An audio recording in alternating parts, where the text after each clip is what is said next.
Hi everyone. Hello, good morning. Hello, good morning. Yeah, let's wait for a couple of minutes. Okay, and let others join. Yeah, sure.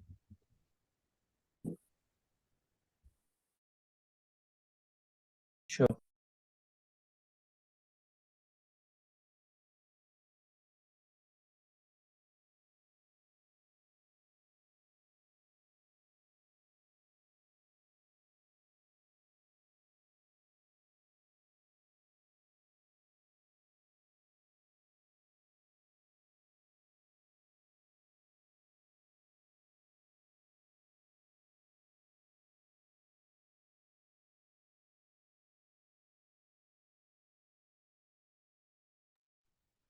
Good morning, everyone. Everyone is requested to rename yourself, those who have given their device or system name.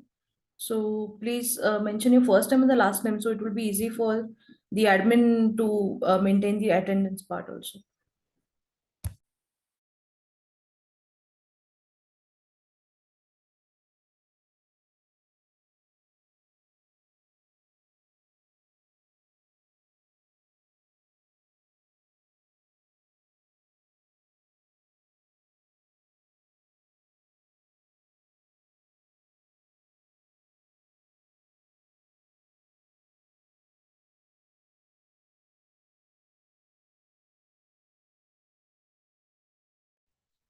So we can start. The others will join within 2-3 minutes also.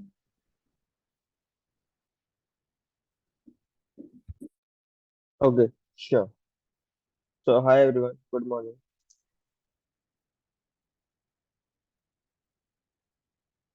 Yeah, am I audible? Yes, Yeah, yes. very good morning. Yes, sir. Yeah. Okay. So how do you have any questions related to the yesterday's lecture or anything? If you search on Google or something like that.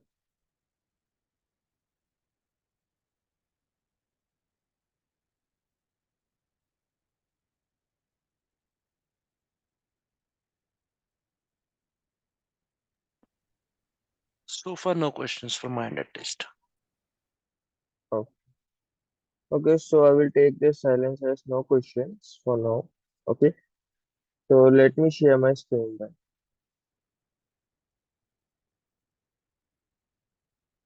Let me know once the screen is visible.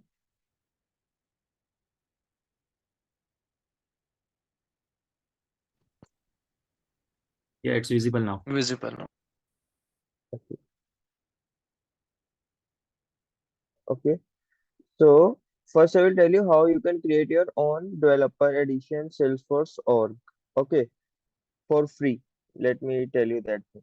Just search on Google developer Salesforce org, sign up.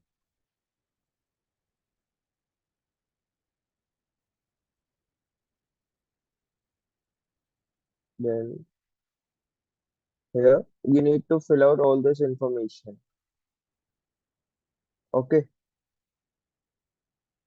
And when you fill out this information, you will get one verification email link on your email ID, whatever email ID you mention here. Okay, then you verify that and enter your password. Create your password from there, and then your org is created. Okay, but keep in mind if you are creating multiple developer edition orgs, keep the username as unique. Okay, because username for two orgs or for in a single org for two users or for two orgs also, username cannot be same. I will explain you why is that so.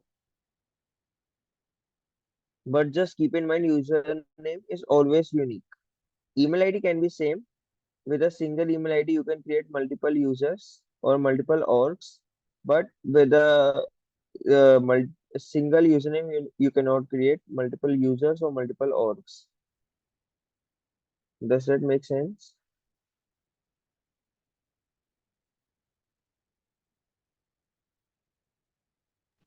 Yes. Yeah, Yeah. And yeah, I got a feedback like all of you understand Hindi, correct? Yes. Okay, so I will be explaining in Hindi also from today because I am also comfortable in Hindi. ठीक है? हाँ, तो मैं तो अब एक आपको और बना के दिखाता हूँ जैसे क्योंकि थोड़ा सा टाइम लगता है वो ईमेल आने में, तो इसलिए बस मैं वो रुक रहा था। जैसे मैंने ये इन्फॉर्मेशन फिल कर दी।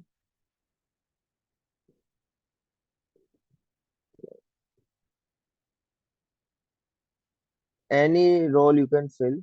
ओके, कुछ भी रोल भरो तो फर्क नहीं पड़ता। कंपनी नेम भी कुछ भी भर दो जैसे मैंने भर दिया।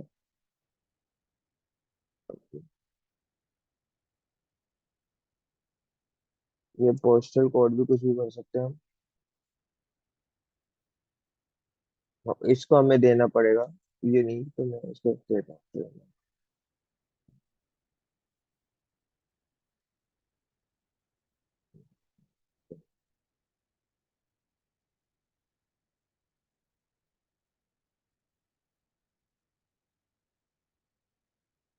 जैसे ये दिखा रहा है कि ईमेल हैज बीन सेंड, तो अब मेरे को जीमेल पे जाना पड़ेगा अपने उस पे।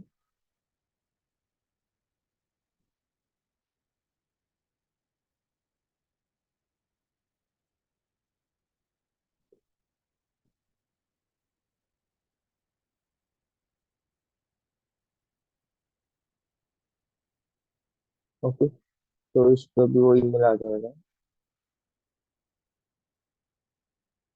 अगर और किसी को भी साइड बाय साइड क्रिएट करना है तो वो कर सकता है अपनी और।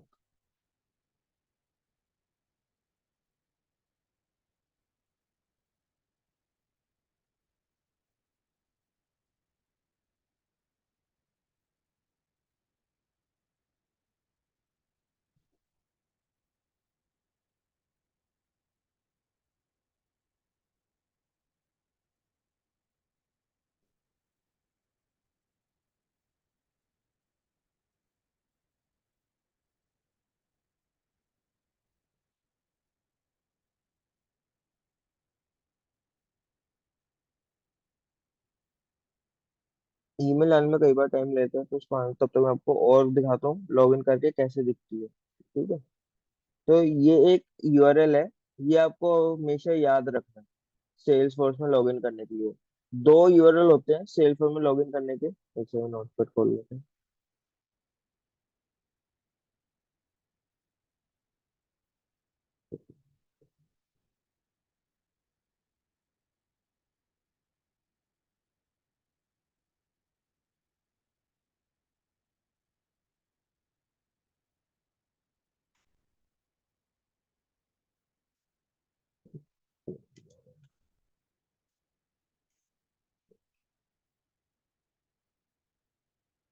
ठीक है, देखो ये दो यूआरएल्स होते हैं आपके।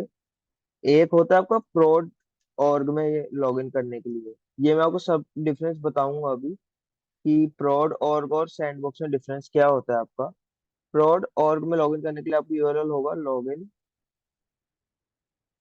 login.salesforce.com।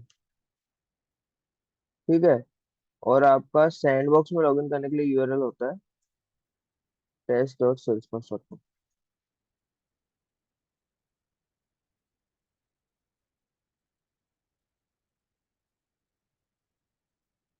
मैं बेसिक डिफरेंस समझाता हूँ आपको। प्रोड और सैंडबॉक्स में क्या होता है, देखो मान लो आप किसी एक क्लाइंट लेवल प्रोजेक्ट पे काम कर रहे हो। ठीक है, अब आपका जो क्लाइंट है उसके पास 10,000 कस्टमर्स हैं। ठीक है, अब वो जो सीआरएम यूज कर रहा है, अगर आप उसने कोई आपको कहा मेरे को नया कोई एक फीचर इसमें डालना है अपने सीआरएम के अंदर, मतलब एक मैं चाहता हूँ एक नई रिपोर्ट जनरेट हो। अभी आप वो डेवलप कर रहे हो नई रिपोर्ट, या ठीक है ये बेसिक एग्जांपल है, नई रिपोर्ट आप जनरेट करो, उसमें अभी कोई बग्स भी हो सकते हैं। करेक्ट? हेलो, आवाज आ रही है ना मेरी? Yeah, Yes, you yes. are audible. हाँ, ठीक है। तो मतलब अभी जो आप कुछ भी डेवलप कर रहे हो उसमें बग्स हो सकते हैं ना, कुछ भी एरर्स हो सकते हैं, कुछ भी हो सकता है। तो वो डायरेक्टली अगर आप उस ऑर्ग में करोगे या उस एनवायरनमेंट में करोगे जो कि क्लाइंट्स को भी विजिबल है, वो तो बेस्ट प्रैक्टिस नहीं है हमारे लिए, क्योंकि फिर क्लाइंट्स को भी वो इश्यूज दिखते रहेंगे साथ में साइड बाय साइड जब वो लॉग इन करेंगे।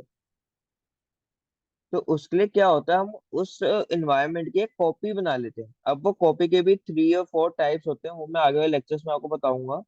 तो उसकी एक हम कॉपी बना लेते हैं जिसको हम कहते हैं सैंडबॉक्स, जिसके अंदर क्या होता है, हम नए नए फीचर्स, जो भी हमें क्लाइंट ने नए नए फीचर डेवलप करने को कहा है, हम उसको डेवलप करेंगे, टेस्ट करेंगे, फिर अपनी आगे क्यूए टीम को देंगे टेस्टिंग करने के लिए। वो पूरी थरो टेस्टिंग करेगी। जब पूरी टेस्टिंग पास हो जाएगी, ठीक है, सब चीज सक्सेसफुल हो जाएगी, तो हम उसको आगे मूव करके प्रोडक्शन में भेजते हैं, ताकि क्लाइंट को या कस्टमर को, एंड यूजर्स को कुछ, जो हमारे इशू जो अभी हम डेवलपमेंट में फेस कर रहे हैं वो उनको ना दिखे। तो इसके लिए सेल्सफोर्स ने एक सैंडबॉक्स का फीचर इंट्रोड्यूस किया था मार्केट में। बेसिक डिफरेंस समझ आ गया प्रोडक्शन और सैंडबॉक्स में। Yeah. What was the URL you used? Developer.salesforce.com to sign up? What was it? वो गूगल पे आप सर्च कर लो सीधा, developer Salesforce work sign up, वो Okay. आ जाता है उसके।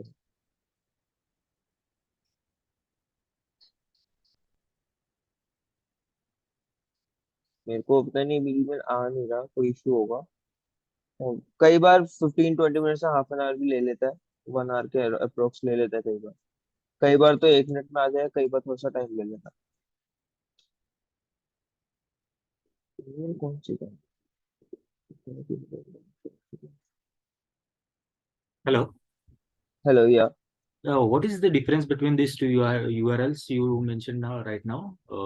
Are they different? Like हाँ, login.salesforce and developer.salesforce?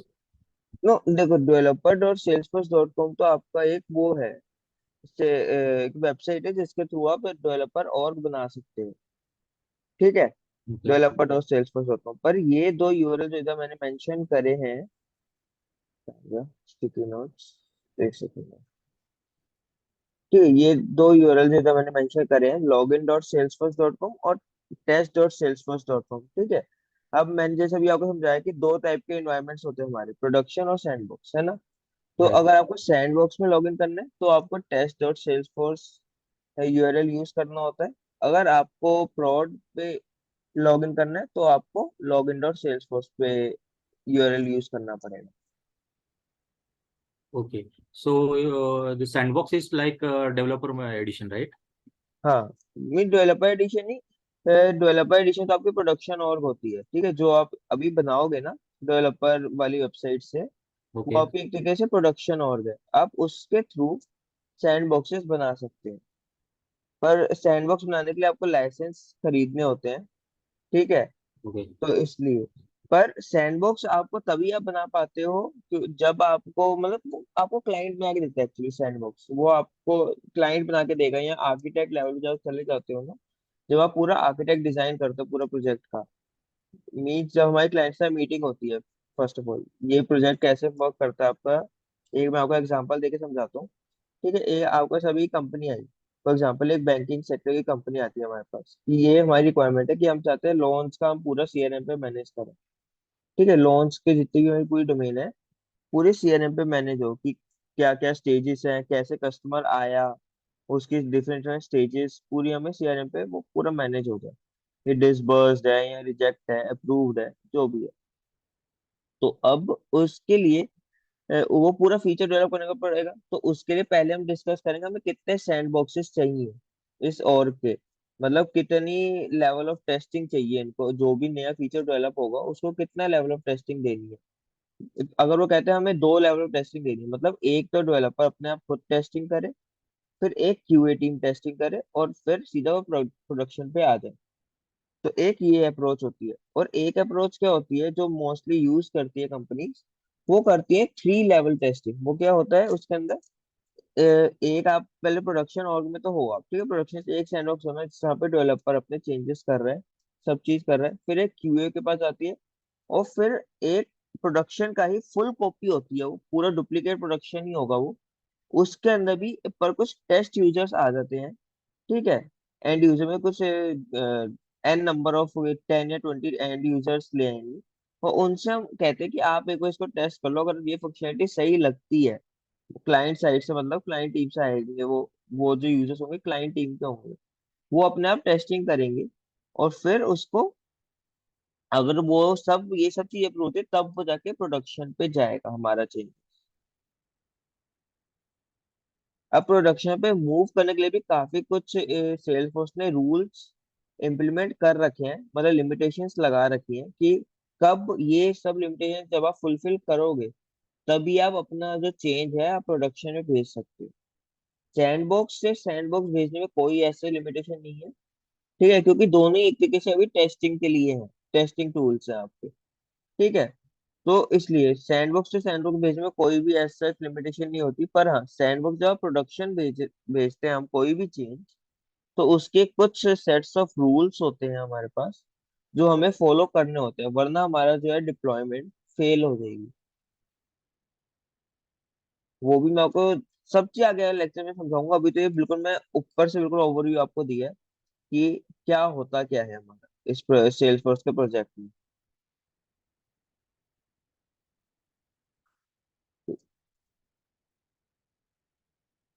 थोड़ा सा ओवरव्यू समझ आ गया, मतलब क्या होता है कैसे होता है।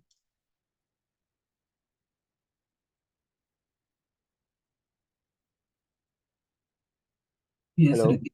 Yes, got your point. ठीक है, अब जैसे मैं क्या दिखा रहा था आपको, ये जैसे मेरे पास ईमेल आ गया है, ठीक है, इधर से, मगर मैं इधर जाता हूँ इसको वेरीफाई अकाउंट करता हूँ।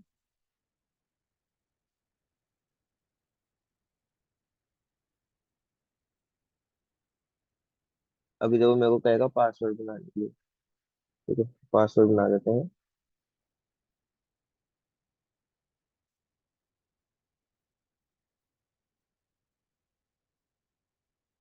जैसे पूछे इधर कुछ भी सिक्योरिटी क्वेश्चन आप कर सकते हो। ये आपका तब भी यूज में आता है जब आपको पासवर्ड भूल जाते हो, पासवर्ड चेंज करना होता है, उस टाइम पे यूज में आएगा, ठीक है।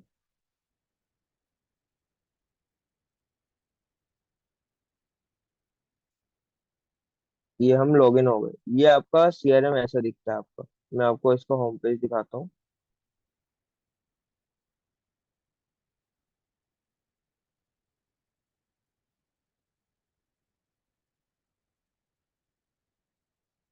ये देखो ये होता है आपका ओवरव्यू, कैसा आपका सेल्स फोर्स का होम पेज यूजुअली दिखेगा, ठीक है। अब इसके अंदर काफी कुछ आप कस्टमाइज कर सकते हो। जैसे ये आपको इधर ये रिपोर्ट दिख रही है, इसकी जगह आप कोई और रिपोर्ट डाल सकते हो, ठीक है।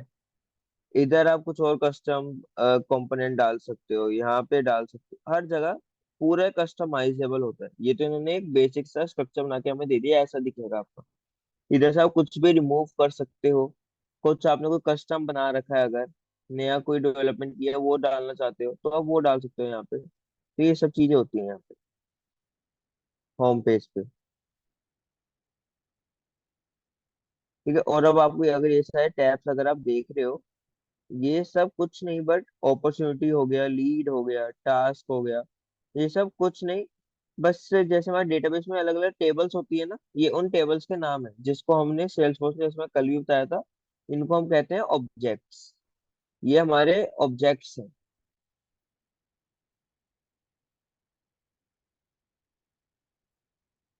ठीक है।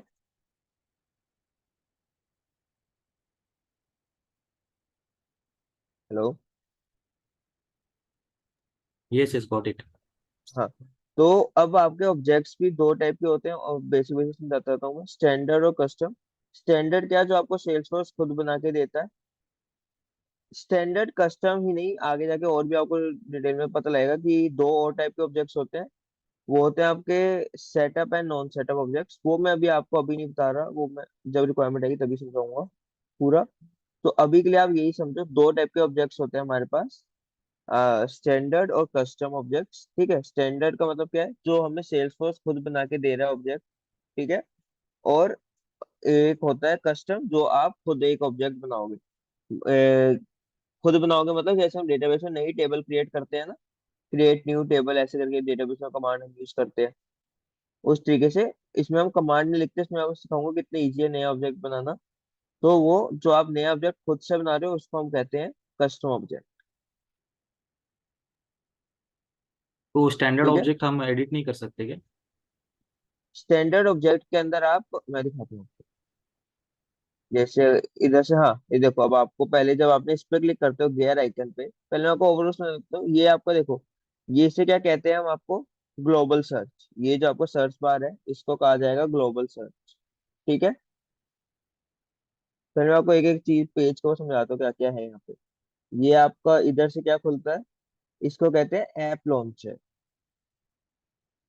ठीक है, ये मैंने आपको बताई दी, ये सारे आपके ऑब्जेक्ट्स के टैब्स हैं। ठीक है, सारे ऑब्जेक्ट्स के नहीं, जैसे रिपोर्ट्स, डैशबोर्ड। रिपोर्ट क्या हो गया, अगर आपको कोई रिपोर्ट बनानी है कि कितनी सेल हुई हमारी इस लास्ट मंथ में, कैसी परफॉर्मेंस थी, वो सब रिपोर्ट्स में आता है। ठीक है, डैशबोर्ड में क्या है, एक से ज्यादा रिपोर्ट को आप एक जगह पे डिस्प्ले करा सकते हो। ठीक है, तो ये इधर आपको समझ आ गया होगा, करेक्ट। मैं अभी आपका वो क्वेश्चन एक्सप्लेन करूंगा कि स्टैंडर्ड ऑब्जेक्ट में क्या क्या चेंजेस कर सकते हैं, क्या क्या नहीं कर सकते। ठीक है, उस पर मैं भी आता हूँ। तो बाकी पर ये चीज समझ आ गई कि अभी जो मैं समझा रहा हूँ।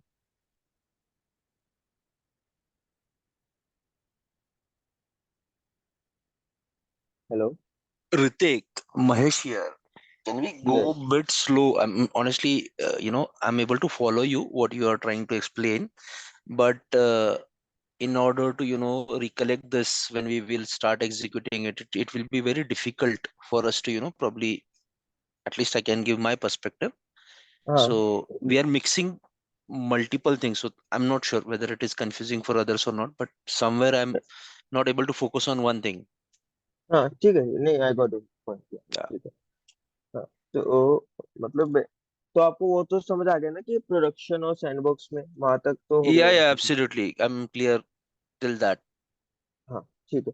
तो अब मैंने जैसे अभी लॉगिन किया आपका, ये आपका एक नॉर्मल सा होम पेज आपको दिखेगा जब आप लॉगिन करते हो सेल्स फॉर्स में। ठीक है, अब इसके अंदर डिफरेंट डिफरेंट आपके कंपोनेंट्स आपको इधर मतलब अलग अलग चीजें हमें दिख रही है। ठीक है, यहाँ पे, करेक्ट। Right, तो right.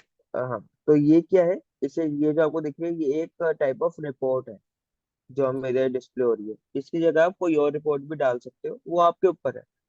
एक सेल्स फॉर्स सबसे अच्छा बेनिफिट ही यही है, एन नंबर ऑफ कस्टमाइजेशन आप कर सकते हो, जितनी चाहो उतना कस्टमाइज कर सकते हो अपने सीआरएम को आप।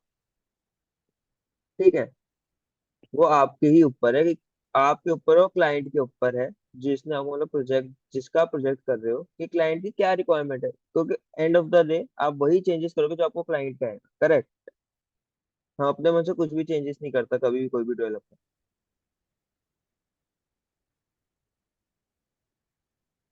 तो ये पॉइंट तो क्लियर है ना। तो इसके अंदर आप इस होम पेज के ऊपर, मेरे कहना ये था कि हम कुछ भी जो चेंज कहोगे आप वो चेंज हो जाएगा यहाँ पे। ये भी जो आपको दिख रहा है यहाँ पे, टुडेस टास्क क्या होता है कि इसके अंदर एक टास्क करके ऑब्जेक्ट होता है, जिसके अंदर आपके आज का टू डू लिस्ट होती है। जैसे हम हर रोज एक टू डू लिस्ट बनाते हैं कि आज हमें ये काम करने हैं, करेक्ट। वो सारे टास्क इधर आ सकते हैं आपके पास, और उसको आप मार्क कर सकते हो, कंप्लीटेड, नॉट कंप्लीटेड, अलग अलग स्टेजेस होती है उसकी भी, वो सब आपके हाथ में है।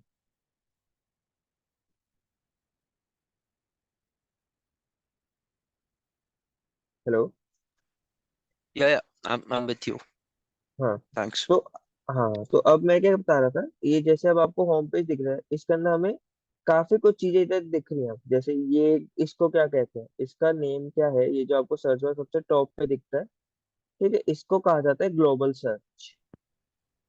ठीक है, क्योंकि ना ये कई बार होता है कि जब आप आगे प्रोजेक्ट में जाओगे ना, तो ना कई बार होता है आपको आपका मैनेजर कहेगा ग्लोबल सर्च में सर्च कर लो, तो नहीं पता होता कितनी बार ये ग्लोबल सर्च का मतलब क्या है, कौन सा सर्च बॉक्स में सर्च करना है हमें। ठीक है, तो इसलिए ये होता है आपको ग्लोबल सर्च बॉक्स। अब अगर अगर आपके मैनेजर का ऐप लॉन्चर से अकाउंट्स ओपन कर लो, अकाउंट सब्जेक्ट को ऐप ऐप मैनेजर से, ऐप लॉन्चर से ओपन कर लो, सॉरी। हाँ, अब ऐप लॉन्चर कहाँ पे है हमें नहीं पता। ये जो आपको दिख रहे हैं 9 डॉट्स, इनको कहते हैं, इसमें क्लिक करोगे, ये होता है आपका ऐप लॉन्चर। यहाँ पे आप सर्च कर सकते हो। अब जैसे मेरे को अकाउंट्स ओपन करना है, ठीक है, मैं लिख दूंगा अकाउंट्स, आगे इधर से अकाउंट्स और इधर से अकाउंट्स ओपन हो गए। अकाउंट्स का टैब इधर भी है तो इधर से भी ओपन हो सकता है, ये मैंने बस एग्जांपल दिए। कई बार यहाँ पे वो टैब नहीं होता तो हमें ऐप लॉन्चर से ओपन करना होता है वो वाला object. And yesterday, I think you were speaking about rows and columns. Are these the columns? What you are showing right now? Home, हाँ, opportunities, leads, and tasks. No no, home, opportunity, leads, accounts, ये सब क्या है आपके tables, different different tables है। Okay. ठीक है, अब ये आपके कॉलम्स होते हैं, जैसे दिख रहे हैं इधर account name, account site, Yeah. Phone, ये सब अकाउंट टेबल के अंदर कॉलम्स है। Got it. ठीक है, अब अगर इसके अंदर का मेरे को रिकॉर्ड दिखाता हूँ आपको, उससे आपको समझ आएगा कि ये वो क्या है। जैसे अगर मैं जाऊँ ऑल अकाउंट्स पे, ठीक है, कोई सा भी एक अकाउंट में ओपन कर लेते हैं यहाँ से। ठीक है, एज कम्युनिकेशन जैसे मैंने ओपन करा, इसके इधर अगर जाते हैं डिटेल्स पर, तो ठीक है, ये एक आपका एक रिकॉर्ड बन गया आपका उसके अंदर, मतलब एक रो बन गई उस टेबल के अंदर। ठीक है, और हर एक कॉलम के लिए इन्होंने वैल्यू डाल रखी है यहाँ पे।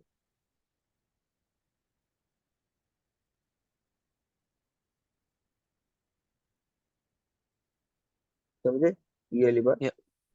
हाँ, तो ये इस तरीके से होता है आपका।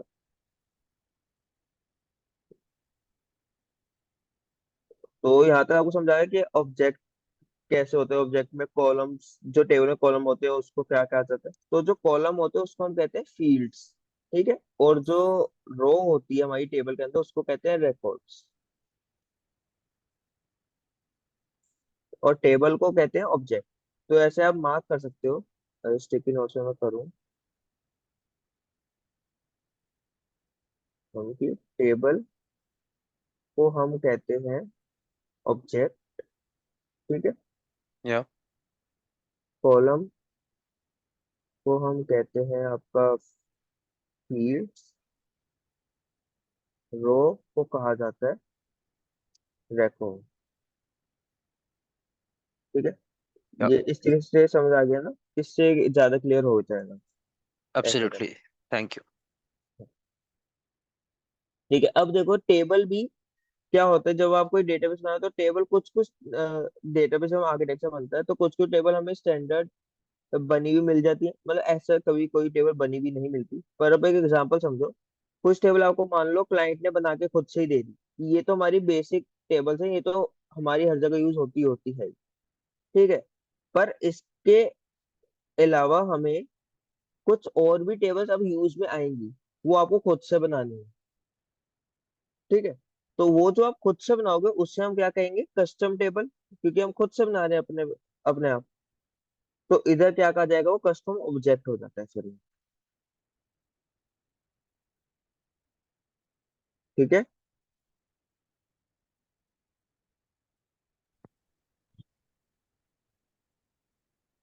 Hello, Yeah. Yeah.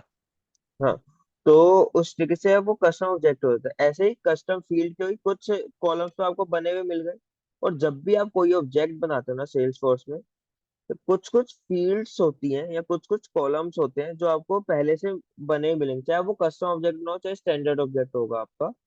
ठीक है, उसमें कुछ फील्ड्स पहले से बनी हुई मिलती है हमें।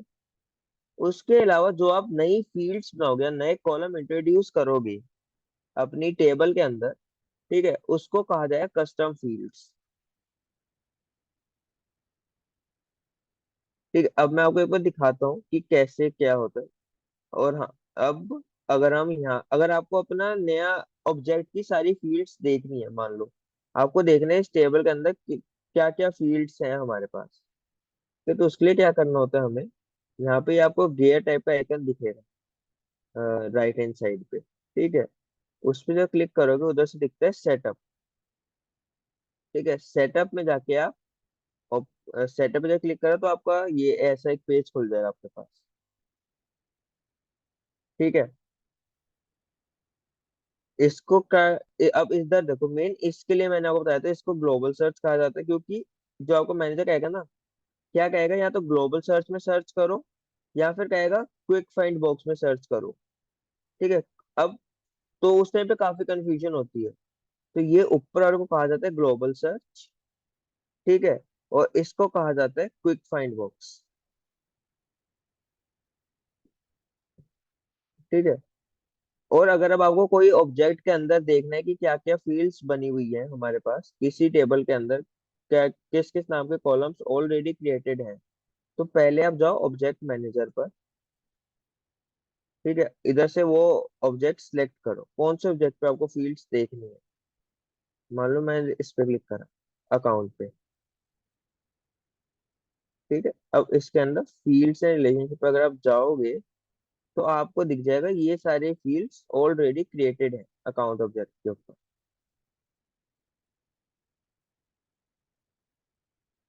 ठीक है। अब जैसा किसी ने एक बीच में क्वेश्चन मेरे से पूछा था कि हम स्टैंडर्ड ऑब्जेक्ट में क्या कुछ चेंज नहीं कर सकते, करे किसने पूछा था वो क्वेश्चन? मैंने पूछा था सर। हाँ, तो अब देखो इसके अंदर आप क्या क्या कर सकते हो, अगर आपको जैसे अभी ये दिख रही है ये फील्ड आपको, मतलब ये आपका स्टैंडर्ड ऑब्जेक्ट है अकाउंट, करेक्ट, ये मैंने अभी क्रिएट नहीं करा, पहले से बना होता है ये, है ना। तो अब इसके अंदर आप नई फील्ड बना सकते हो, न्यू पे क्लिक करके अपने आप में एक नई फील्ड बन जाएगी। अब मैं इसके अंदर इन डिटेल नहीं जाऊंगा अभी, क्योंकि इसके अंदर आपको काफी कुछ दिख रहा है यहाँ पे, और हर एक का अपना ही एक मीनिंग है कि किस टाइप की फील्ड है, किस टाइप का कॉलम, जैसे आप कॉलम भी कभी बनाते हो तो कॉलम के अंदर आप एक नंबर टाइप का कॉलम बना सकते हो या स्ट्रिंग टाइप का कॉलम बना सकते हो, करेक्ट। तो अलग अलग इसके भी और डेटा टाइप्स ही हैं ये, एक तरीके से। तो अभी मैं इसके इन डिटेल पे नहीं जाऊंगा एक एक चीज के, अभी इसको अवॉइड करो। तो मतलब मैं ये बताना चाह रहा हूँ, आप कस्टम कॉलम बना सकते हो स्टैंडर्ड ऑब्जेक्ट में भी, ठीक है। और मेरे को पता है अभी काफी कंफ्यूजन हो रही होगी सबको, क्योंकि अभी ये जब तक आप खुद से इम्प्लीमेंट नहीं करना स्टार्ट करेंगे, जब तक प्रैक्टिकल नहीं होता स्टार्ट, तब तक थोड़ी सी कंफ्यूजन रहती है। पर जब आप एक बार करने लग जाओगे तो आपको खुद ही पता लग जाएगा, अच्छा इसका ये काम होता है, इसका ये काम होता है। पर अभी बस स्टार्टिंग में थोड़ी सी कंफ्यूजन रहती है, हर एक को ही रहती है, चाहे फिर कोई भी हो।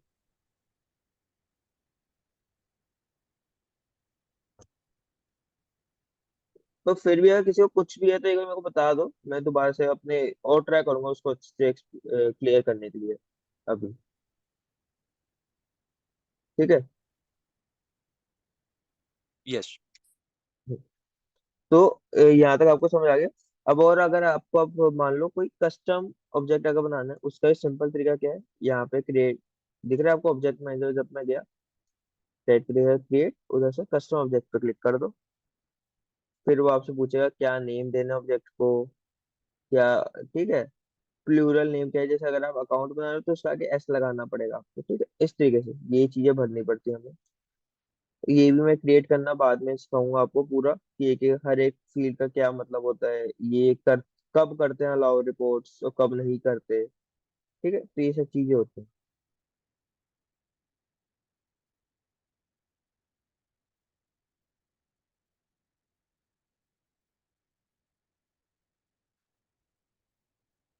अब एक चीज और मैं आपको बता देता हूँ उसके बाद, तो अब एक और चीज होती है, अब जैसे मैंने आपको कल बताया था, इसके अंदर हम डेवलपमेंट कोडिंग के थ्रू भी कर सकते हैं, करेक्ट। ये एक कोड यूज करता है हमारा एपेक्स लैंग्वेज, एक जावा बेस्ड लैंग्वेज है, जैसे जावा है ना आपकी लैंग्वेज, जावा से ही डेवलप हुई है, लैंग्वेज का नाम है एपेक्स, ठीक है, ये लिखते हैं, जावा से हमारी एक लैंग्वेज क्रिएट हुई, कौन सी है इसके अंदर, एपेक्स, ठीक है। अब अगर आपको एपेक्स में कुछ कोडिंग करनी है, करेक्ट, कोड लिखना है, तो वो कहाँ लिखते हैं, उसके लिए भी इन्होंने हमें अपने एक एडिटर दे रखा है सेल्स फोर्स ने अपने आप, उसी जैसे हम सेटअप पे जाने के लिए इस पर क्लिक करते हैं, इधर एक आता है डेवलपर कंसोल, इस पर क्लिक करो, इधर आपको मिल जाएगा, इधर आपको कोडिंग कर सकते हो। उसके लिए क्या करना है, न्यू पे जाके, अब वो मैं बताऊंगा क्लास क्या होती है, ट्रिगर क्या होता है, विजुअल फोर्स पेज क्या होती है, ये सब कस्टम कंपोनेंट्स होते हैं हमारे सेल्स फोर्स के अंदर ही, अलग अलग चीजें होती है सेल्स फोर्स के अंदर, और हर चीज का अपना ही यूज होता है कि कब हम क्या यूज करते हैं, ठीक है। तो उस सब चीज मैं आपको बताऊंगा। पर हाँ, ये एक आपको डेवलपर कंसोल भी आपको पता होना चाहिए कि बस अभी मैं ये समझाना चाह रहा हूँ कि सेल्स फोर्स में आप लॉग इन करोगे, सीआरएम लॉग इन करोगे, तो कहाँ क्लिक करने से क्या चीज ओपन होगी, वो चीज अभी आपको समझ आ रही है ना? बस मैं ये जानना चाह रहा So far good. हूँ।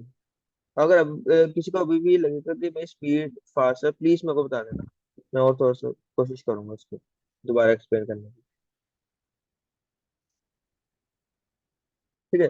तो हाँ, अब एक चीज और मैं आपको बताता हूँ कि ये है सेल्स फोर्स के अंदर एक बेसिक ना, कभी भी आप कोई इंटरव्यू अगर आप जाके दोगे, ये एक बेसिक क्वेश्चन है जो आपसे मतलब 80 to 90% कंपनीज पूछेंगी पूछेंगी।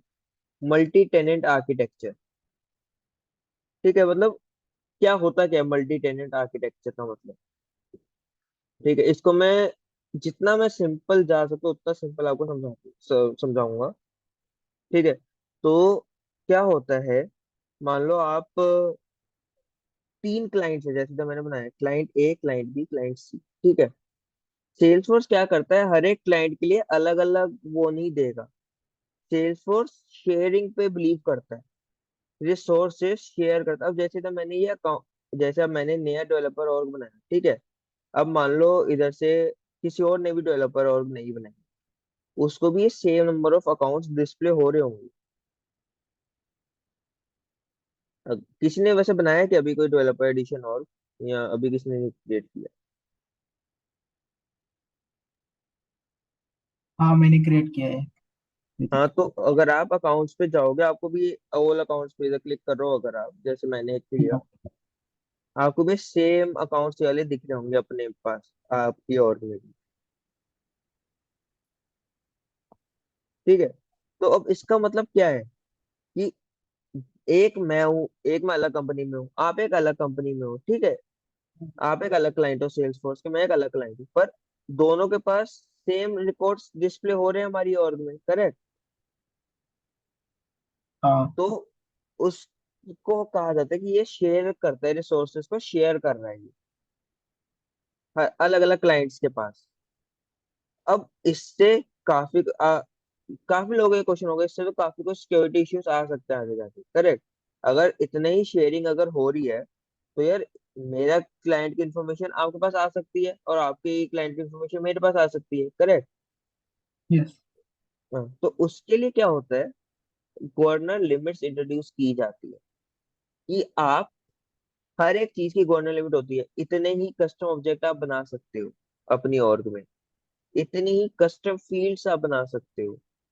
फिर अगर आप कोई कोडिंग कर रहे हो, कोडिंग के अंदर आपने मान लो कोई, आप अपने आपने कोई कोड लिखा जिसके थ्रू आप youtube.com को के साथ इंटरेक्ट कर रहे हो, और एक कोड लिखा जिसके थ्रू आप गूगल को इंटरेक्ट कर रहे हो, तो उसकी भी लिमिट है कि कितनी वेबसाइट्स को आप कॉल आउट कर सकते हो। कॉल आउट इन द कितनी वेबसाइट के साथ आप, एक्सटर्नल वेबसाइट्स के साथ आप इंटरेक्ट कर सकते हो अपनी org में। हर चीज की लिमिटेशन होती है सेल्स फोर्स के अंदर, ताकि और उस लिमिटेशन के बेसिस पे ही फिर वो सेल्स फोर्स डिफाइन कर पाते हैं, हाँ ये एक अलग क्लाइंट है, ये एक अलग क्लाइंट है, ये एक अलग क्लाइंट है, और फिर वो डेटा ब्रीच नहीं होता। तो ये limitations means governance limit, right? हाँ, गवर्नर लिमिट, करेक्ट। तो वो मैं गवर्नर लिमिट आपको हर चीज की बताऊंगा कि किसकी कितनी गवर्नर लिमिट होती है, पर अभी मैं बस बेसिक आपको डेफिनेशन दे, गवर्नर लिमिट का मतलब क्या है यहाँ पे। ये एक लिमिटेशन उन्हें सेट करिए ताकि वो और सिक्योर बना रहे हमारा एनवायरनमेंट जो है, क्योंकि ये इसका जो आर्किटेक्चर डिफाइंड है सेल्स फोर्स का, शुरू से वो मल्टी टेनेंट है। ऐसा नहीं है कि हर एक क्लाइंट के लिए वो अलग एक वो बना रहा है, पूरा ही इन्वायरमेंट ही अलग बना रहा है, ऐसा नहीं है। वो एक इन्वायरमेंट है जिसको सारे क्लाइंट्स लगभग यूज करेंगे, मल्टीपल क्लाइंट्स यूज करेंगे। तो इसलिए ये गवर्नर लिमिट्स का जो है कंसेप्ट है, इंट्रोड्यूस किया गया था।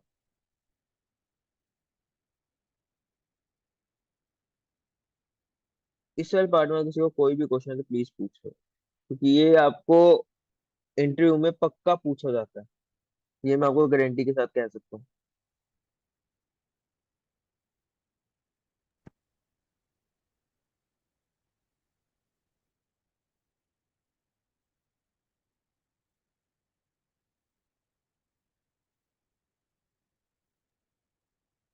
No question from my side, Ritik. तो अब चलो एक मैं आप सबसे क्वेश्चन पूछूंगा। अब मेरे को कोई एक्सप्लेन कर सकता है, जैसा ही मैंने जितना मैंने समझाया कि क्यों सेम यूजर नेम यूज नहीं हो सकता डिफरेंट और क्रिएट करने में। एक और में तो चलो समझ आता है कि आप अगर फेसबुक पे लॉगिन कर रहे हो तो फेसबुक पे भी ये आता है कि आप सेम ईमेल आईडी के साथ सेम यूजर नेम यूज नहीं कर सकते। ठीक है, ये हो गया। पर अब मान लो आपने कोई ईमेल आईडी दूसरी डाली है, आप कुछ नई अपनी और आप अलग एक और बना रहे हो, पर आपने भी जो यूजर नेम मैंने अभी डाला था आप भी वही यूजर नेम डालने का ट्राई कर रहे हो, तो आपको वो एरर देगा कि यूजर नेम ऑलरेडी एग्जिस्ट। अब ऐसा क्यों है, कोई भी एक्सप्लेन कर दो आप मुझे।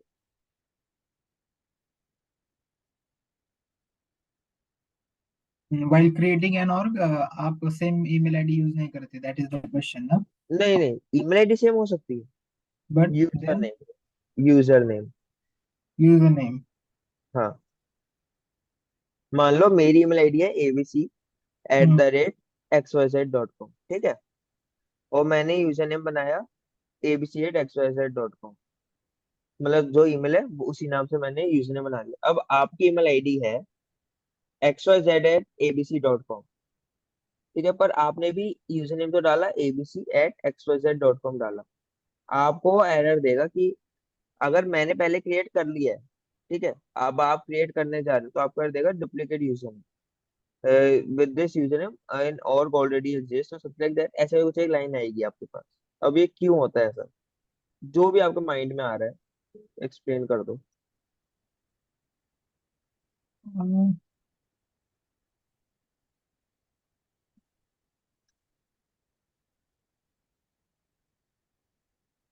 Org username generally we are not using anywhere. नहीं नहीं, हाँ, अब मैं ये आपको समझाना चाहता मैं आपको समझाता हूँ क्यों होता है ऐसा। क्योंकि Hmm. जैसे मैंने भी आपको बताया मल्टी टेनेंट आर्किटेक्चर है सेल्स फोर्स का, करेक्ट। और Yes. सेल्स फोर्स में ना ईमेल से ज्यादा यूजर नेम के ऊपर फोकस किया जाता है। ठीक है, ईमेल फील्ड से ज्यादा जो है हमारी प्रायोरिटी यूजर नेम को दी जाती है। कभी भी आप लॉगिन करोगे आप यूजर नेम के थ्रू लॉगिन करोगे। ओके, आप ईमेल आईडी के थ्रू लॉगिन नहीं करते। जैसे अगर मैं आपको दिखाऊं Ctrl+Shift+N दबा के, ठीक है, login.salesforce.com अगर मैं डालता हूँ यहाँ पे, करेक्ट, इधर भी आपको क्या देगा, वो यूजर नेम और पासवर्ड डालना ऑप्शन। आप लॉगिन करते यूजर नेम और पासवर्ड डाल के यहाँ पे। तो अब होगा क्या, अब अगर मल्टी टेनेंट आर्किटेक्चर है, ये रिसोर्सेस अलग अलग एक ही रिसोर्स को अलग अलग क्लाइंट यूज कर रहे हैं।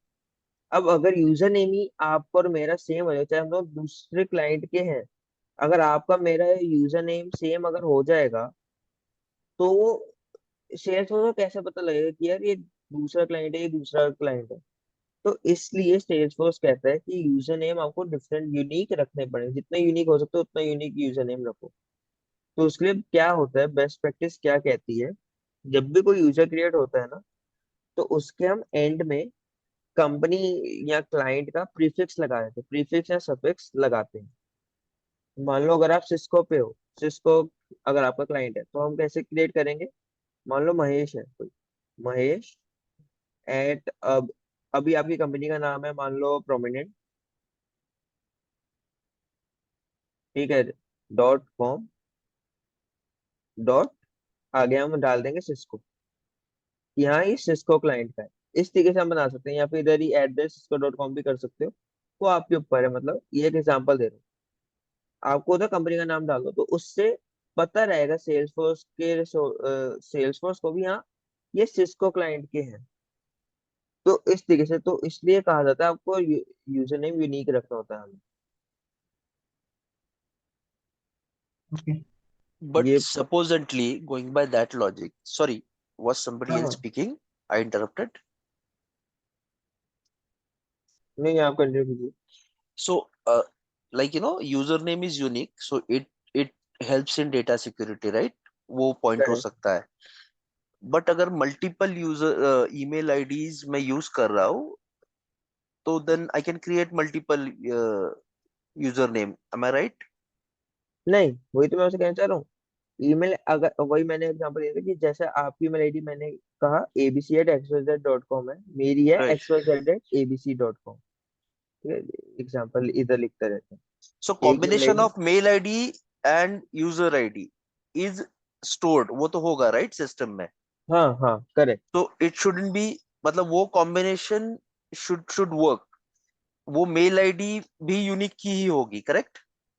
नहीं, ईमेल एक ईमेल आईडी के साथ आप डिफरेंट डिफरेंट यूजर नेम्स बना सकते हो, ठीक है। Okay, so suppose somebody is with Cisco, he can create multiple usernames, right? हाँ करेक्ट, हाँ That will provide him accessibility to multiple जो भी orgs हम देख रहे थे, करेक्ट? हाँ करेक्ट। तो मतलब उसका भी एक रीजन होता है हम क्यों करते हैं वो चीज इम्प्लीमेंट। उसका मैं आपको एक एग्जांपल के साथ समझाता हूँ। मैं अपना करंट प्रोजेक्ट का एग्जांपल देता हूँ, ठीक है, जो मैंने जैसे मैंने जिस क्लाइंट पे काम किया है Right. उसके एग्जांपल के बेस पे आपको एक चीज समझाता हूँ। होता क्या है, अब मान लो मैं एक डेवलपर हूँ, ठीक है। अब मेरी org में जो मेरा क्लाइंट था उसके अंदर हमने डिफाइन किए थे 4 डिफरेंट टाइप्स ऑफ यूजर्स, ठीक है। Right. मतलब एक हमने कहा था 4 यूजर, मतलब कि हर एक एक्सेस का डिफरेंस था कि एक कस्टमर अगर कोई है, किसी का कस्टमर एक्सेस है तो उसको कुछ चीजें विजिबल होंगी, कोई So are you पार्टनर है saying तो identity access management like role creation? There are different contributor, profiles, actually I was talking about profiles, right?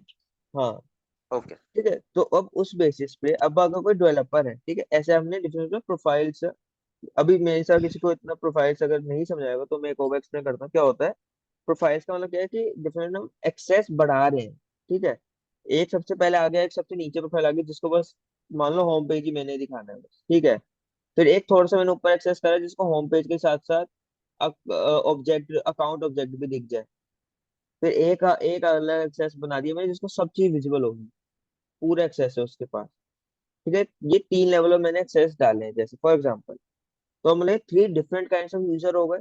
मतलब मैं, हो सकता है मैं ये कह दूं कि इन 10 यूजर को बस कस्टमर का एक्सेस रहना चाहिए, इन 10 के पास पार्टनर या फिर जिनको अकाउंट ऑब्जेक्ट दिख रहे उतना एक्सेस रहना चाहिए, और ये जो रिमेनिंग 10 बचे इनके पास पूरा एक्सेस रहेगा, ये कुछ भी देख सकते हो, कुछ भी कर सकते हैं, So, correct. so going by that, I think if I got it correctly, so customer@xyz.com, same email ID, then it will be हाँ admin@ or probably sales@ something. The हाँ username would vary, but with the same email ID, correct? The profile हाँ link for that particular user would be different, or probably for that category, there may be 10 different customers who would have that same unique page, correct? Correct correct. Okay, got that. हाँ, तो अब जो developer होता है ना वो क्या करता है, वो अपनी एक ईमेल आईडी के लिए तीनों टाइप के एक्सेस के यूजर बना लेगा, ठीक है। ताकि वो देख पाए कि यार जो मैंने नई चीज डेवलप की है वो हर एक यूजर के लिए सही से वर्क कर रही है ना, हर एक डिफरेंट टाइप ऑफ यूजर के लिए। Got it. समझ रहे हो मैं क्या कहना चाहता हूँ, ताकि हम श्योर हो जाए डेवलपर कि हाँ यार मेरा जो लॉजिक मैंने इम्प्लीमेंट किया है या जो भी मैंने अभी तक डेवलपमेंट की है इधर, वो हर एक के लिए सही वर्क करेगी, किसी के लिए भी ब्रेक नहीं होगी।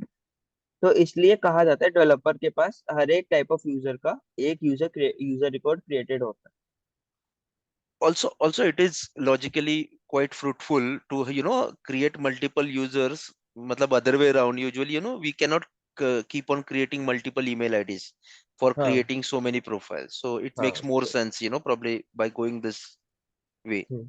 ये Understood. ये करेक्ट है आपकी बात, बिल्कुल सही। Yeah. तो और बाकी सबको ही समझ आ गया। Yes. अगर कुछ इस पार्ट में कुछ भी क्वेश्चन है अभी पूछ लो, मैं कोशिश करूँ जितने अच्छे से क्लियर कर सकता हूँ, प्लीज।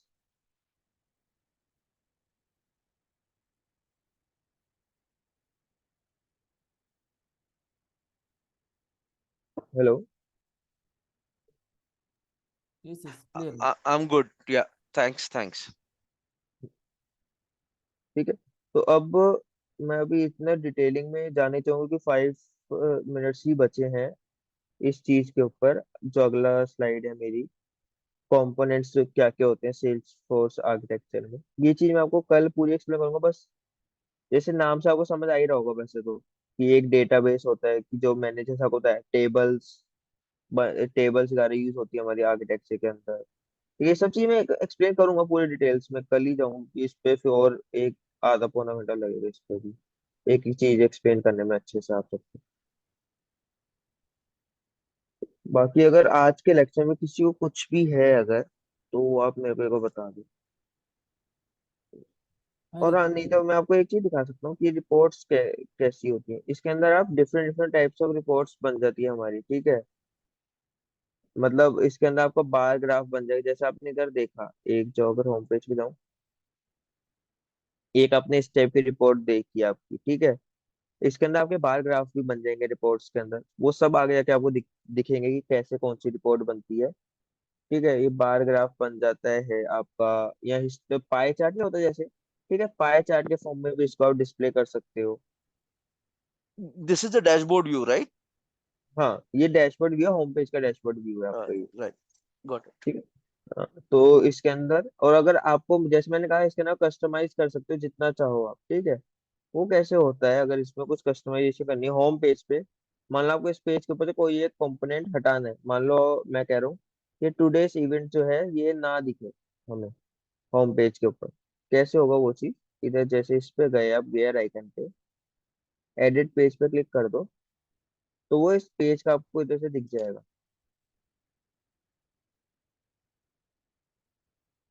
ये आपको दिखा देगा।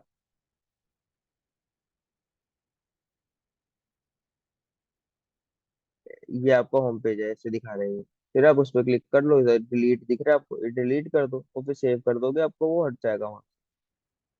तो ये एक तरीका होता है आपका कस्टमाइजेशन करने का। और फिर यही मैं आपको समझाऊंगा, ये तो स्टैंडर्ड कंपोनेंट्स हैं यहाँ पे, ठीक है। और हाँ, एक और चीज, जैसे कल आपको याद होगा मैंने एक आपको ऐप एक्सचेंज की बात की थी, किसी को याद है ऐप एक्सचेंज क्या होता है? Yeah, kind of app store for हाँ, Salesforce. हाँ, करेक्ट। अब अगर मेरे को कुछ ऐप एक्सचेंज के थ्रू कोई ऐप डाउनलोड करनी हो, कैसे होगी? और मान लो, एक सेकंड में कुछ सर्च करने को, रिपोर्ट,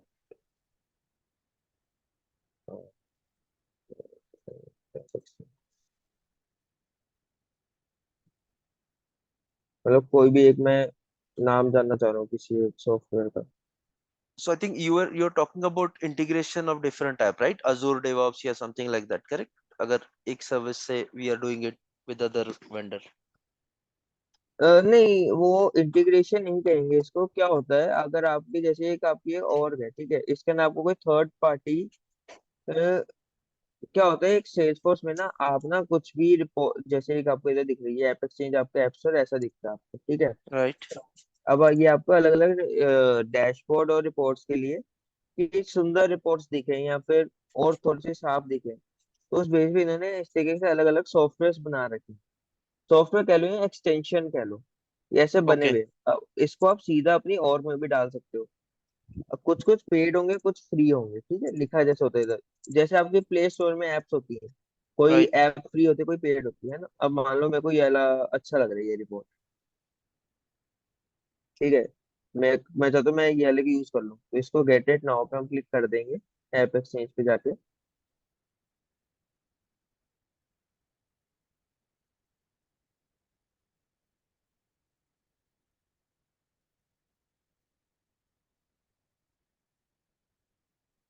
ओके, इसको अरे पीछे सॉरी, आपको यहाँ से करना पड़ेगा। इसका नाम क्या था, फ्री कॉन्फ़िगर?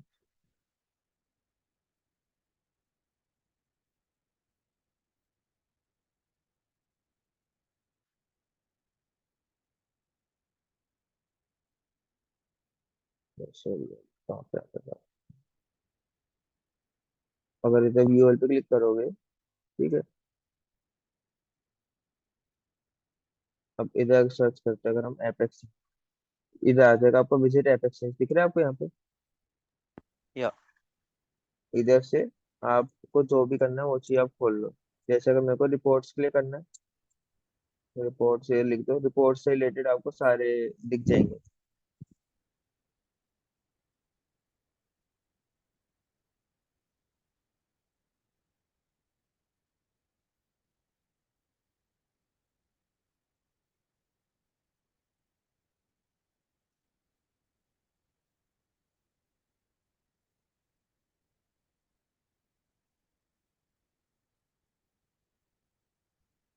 शायद से इंटरनेट धीरे चल रहा है मेरा।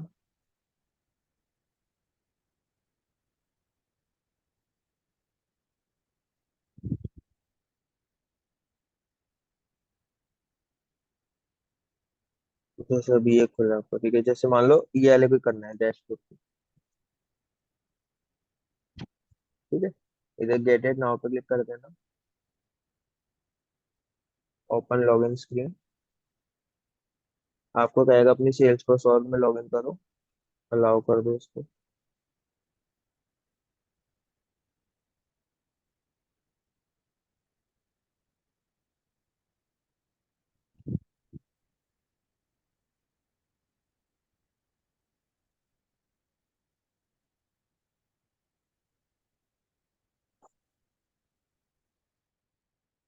अभी पूछेगा, हाँ हमें इसको इसी org में इंस्टॉल करना है, ठीक है।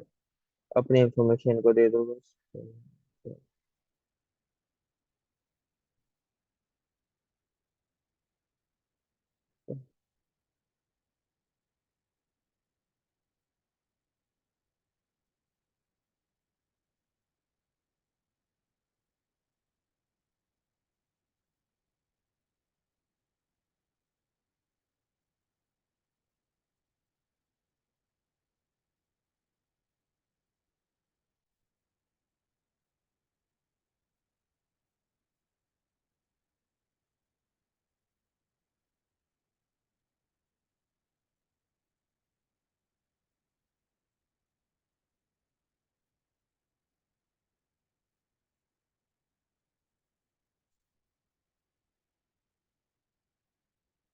अब इसमें ऐसे तीन चीजें पूछते हैं, एक कि एडमिन के लिए करना है या कुछ स्पेसिफिक यूजर के लिए करना है या सबके लिए करना है। अभी जैसे मैं कह दूंगा सबके लिए करना है, ये डिपेंड करेगा आपको कब क्या इंस्टॉल कर रहे हो। सब चीजें मेनली यूज आती है क्लाइंट लेवल प्रोजेक्ट्स पे। तो वो आपको आर्किटेक्चर बताता है कि हाँ ये चीज आप इंस्टॉल करो, बस एडमिन तक का ही एक्सेस रहना चाहिए इस चीज को। इस चीज का एक्सेस सब यूजर को होना चाहिए, इसका एक्सेस कुछ स्पेसिफिक प्रोफाइल्स को होगा।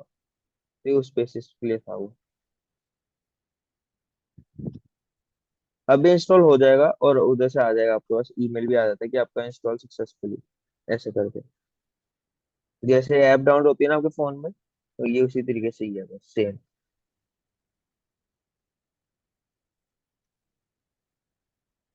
ये मैं आपको हो गया, चलो।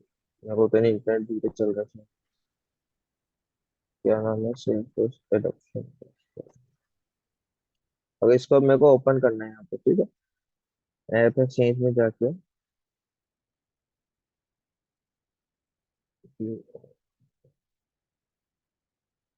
या फिर उसी ऐप के बारे में इन्होंने लिखा होगा कि इसको यूज कैसे कर सकते हो आप, ठीक है। अब वो पढ़ सकते हो, जैसे इस पे गए आप, कि आफ्टर इंस्टॉलिंग स्टेप्स इधर लिखे होते हैं कि कैसे यूज हो सकता है, क्या है, डिटेल्स में जाके।